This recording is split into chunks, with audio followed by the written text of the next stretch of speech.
നമസ്കാരം, കർമ്മ ന്യൂസിലേക്ക് സ്വാഗതം. ലോക്സഭാ തെരഞ്ഞെടുപ്പിൻ്റെ 4ാം ഘട്ടത്തിൻ്റെ പരസ്യപ്രചരണം അവസാനിച്ചു കഴിഞ്ഞു. 13-ാം തീയതിയാണ് 4ാം ഘട്ട വോട്ടെടുപ്പ്. 96 ലോക്സഭാ മണ്ഡലങ്ങളിലാണ് 4ാം ഘട്ടത്തിൽ ജനവിധി തേടുന്നത്. തെലങ്കാനയിലെയും ആന്ധ്രയിലെയും എല്ലാ മണ്ഡലങ്ങളിലും 4ാം ഘട്ടത്തിൽ വോട്ടെടുപ്പ് നടക്കുന്നു എന്നുള്ളതാണ് ഏറെ ശ്രദ്ധേയമായ കാര്യം. ഉത്തർപ്രദേശിലെ 18 ലോക്സഭാ മണ്ഡലങ്ങളും ഈ 13-ാം തീയതി ജനവിധി തേടുന്നുണ്ട്. 4ാം ഘട്ട തെരഞ്ഞെടുപ്പിന് തൊട്ടു മുൻപായി 4ാം ഘട്ട തെരഞ്ഞെടുപ്പിൻ്റെ പരസ്യപ്രചരണം അവസാനിക്കുന്നതിന് തൊട്ടു മുൻപ് കോൺഗ്രസിനെതിരെ അതിരൂക്ഷമായ വിമർശനം ഉന്നയിച്ചുകൊണ്ടാണ് പ്രധാനമന്ത്രി നരേന്ദ്രമോദി തൻ്റെ തെരഞ്ഞെടുപ്പ് പ്രചരണം അവസാനിപ്പിച്ചത്.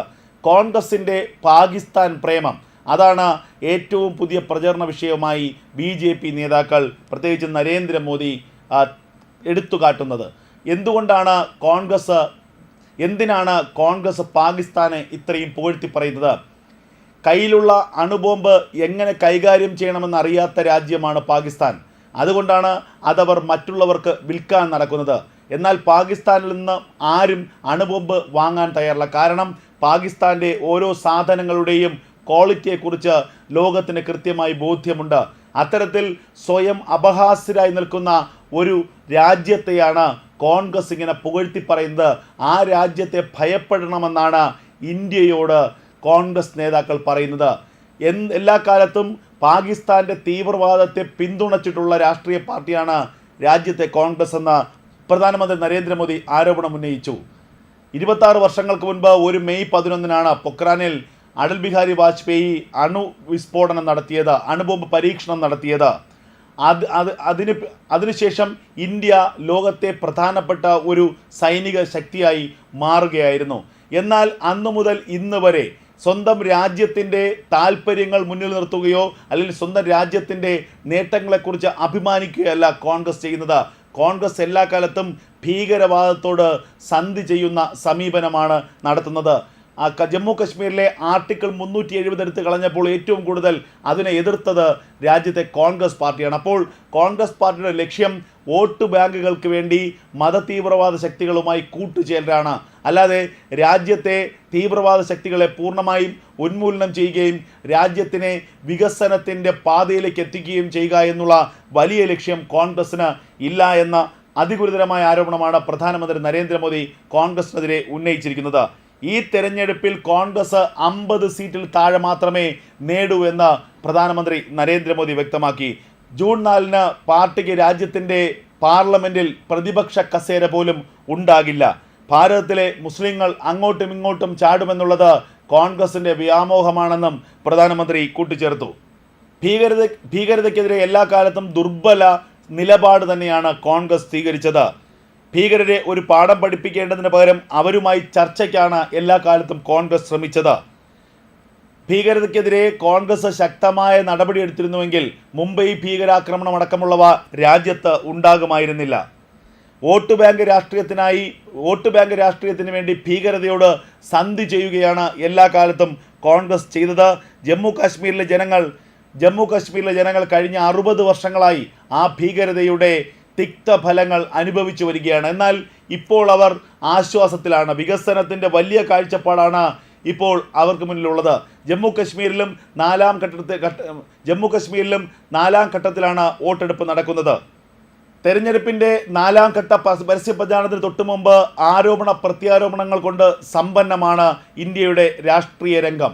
അരവിന്ദ് കെജ്രിവാളിന് ജാമ്യം ലഭിച്ചതിന് പിന്നാലെ വലിയ വമ്പൻ സ്വീകരണങ്ങളാണ് കോൺഗ്രസ് അടക്കം ഒരുക്കുന്നത്.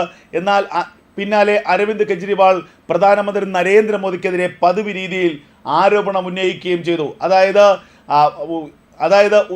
അതായത് ഉത്തർപ്രദേശ് മുഖ്യമന്ത്രിയായ യോഗി ആദിത്യനാഥിനെ ഒതുക്കിക്കൊണ്ട് അമിത്ഷയ്ക്ക് കളമൊരുക്കുന്നതിനുള്ള നടപടികളാണ് നരേന്ദ്രമോദി നടപ്പാക്കുന്നതെന്നായിരുന്നു അരവിന്ദ് കെജ്രിവാളിൻ്റെ ആരോപണം. അതിന് കൃത്യമായ മറുപടിയുമായി അമിത്ഷാ രംഗത്തെത്തി. അമിത്ഷായുടെ ഒന്നാമത്തെ മറുപടി വ്യക്തമാണ്. അതായത് അരവിന്ദ് കെജ്രിവാളിന് കോടതി ക്ലീൻ ചിറ്റ് നൽകിയിട്ടില്ല. കള്ളപ്പണം വെളുപ്പിക്കൽ കേസിലും അഴിമതി കേസിലും ഇപ്പോഴും പ്രതിയാണ് അരവിന്ദ് കെജ്രിവാളിനെ താൽക്കാലിക ജാമ്യം മാത്രമാണ്, അതായത് തെരഞ്ഞെടുപ്പ് പ്രചരണത്തിന് ഉപാധികളോടെയുള്ള താൽക്കാലിക ജാമ്യം മാത്രമാണ് കോടതി അനുവദിച്ചത്. അതിൻ്റെ അർത്ഥം കേസിൽ നിന്നും മുക്തനായിട്ടില്ലെന്നല്ല, കേസിൽ നിന്നും ഏതെങ്കിലും തരത്തിൽ ഒഴിവായിട്ടുണ്ട് എന്നുമല്ല, മറിച്ച് താൽക്കാലികമായ ഒരു കണ്ടീഷൻ ബെയിൽ മാത്രമാണ് അരവിന്ദ് കെജ്രിവാളിന് നൽകിയിട്ടുള്ളത്. അത് കഴിയുമ്പോൾ അരവിന്ദ് കെജ്രിവാൾ ഈ അടുത്ത മാസം 1-ാം തീയതിയോ 2-ാം തീയതിയോ തിരികെ തീഹാർ ജയിലിലേക്ക് പോകേണ്ട സാഹചര്യം ഉണ്ടാകുമെന്നും അമിത്ഷാ തുറന്നടിച്ചു. ഇതുകൂടാതെ പ്രധാനമന്ത്രി നരേന്ദ്രമോദിക്കെതിരെ നടത്തിയ ആക്ഷേപങ്ങൾക്കും അമിത്ഷാ മറുപടി പറഞ്ഞു. 75 വയസ്സ് കഴിഞ്ഞവർക്ക് പാർട്ടിയിൽ സ്ഥാനമുണ്ടാകില്ല എന്ന് പറഞ്ഞത് നരേന്ദ്രമോദിയാണ്. അത്തരത്തിലാണെങ്കിൽ ഈ തെരഞ്ഞെടുപ്പിൽ ജയിച്ചു വന്നാലും പ്രധാനമന്ത്രി സ്ഥാനത്തേക്ക് നരേന്ദ്രമോദി വരാൻ സാധ്യതയില്ല.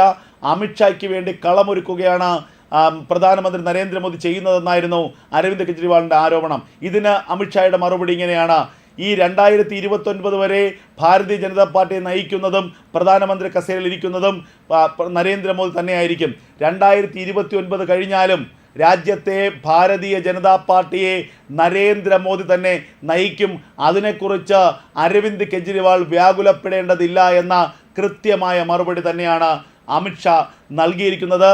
എന്തായാലും അരവിന്ദ് കെജ്രിവാളിൻ്റെ വരവിന് പിന്നാലെ വലിയ ആവശ്യത്തിലായിരുന്നു ഇന്ത്യ സഖ്യവും അതുപോലെ തന്നെ പ്രതിപക്ഷ പാർട്ടികളും.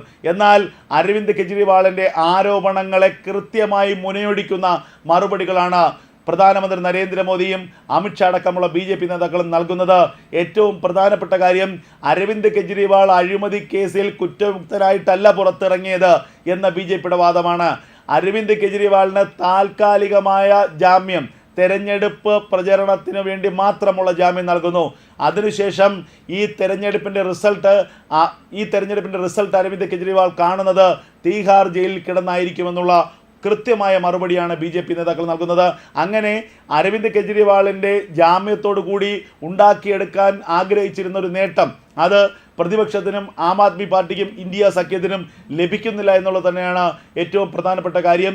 അതേസമയം 4-ാം ഘട്ടത്തിലേക്ക് എത്തുമ്പോൾ കോൺഗ്രസ്സിന് വലിയ തിരിച്ചടി കിട്ടാവുന്ന നിരവധി വിഷയങ്ങൾ കോൺഗ്രസ് നേതാക്കൾ തന്നെ ഉണ്ടാക്കിയെടുത്തിരിക്കുന്നു. പ്രത്യേകിച്ച് കോൺഗ്രസിൻ്റെ പാകിസ്ഥാൻ പ്രണയത്തെ കൃത്യമായ രാഷ്ട്രീയ പ്രചരണായുധമാക്കിക്കൊണ്ട് തെരഞ്ഞെടുപ്പിൻ്റെ 4-ാം ഘട്ടത്തിൽ ഉപയോഗിക്കുകയാണ് BJP.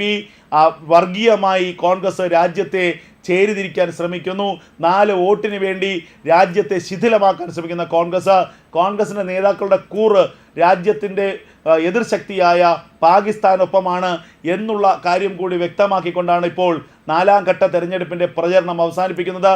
എന്തായാലും നിർണായകമായ ഒരു തെരഞ്ഞെടുപ്പിൻ്റെ ഘട്ടമാണ് ഇനി നടക്കാൻ പോകുന്നത്. രാജ്യത്ത് വലിയ ഭൂരിപക്ഷത്തോടു കൂടി BJP നേതൃത്വം കൊടുക്കുന്ന NDA സഖ്യം അധികാരത്തിൽ വരുമെന്ന അഭിപ്രായ സർവേ ഉള്ളപ്പോൾ അതിന് ഏറ്റവും കൃത്യമായ സംഭാവന ചെയ്യാൻ കഴിയുന്ന ഒരു ഘട്ടമാണ് ഈ 4-ാം ഘട്ട തെരഞ്ഞെടുപ്പ്.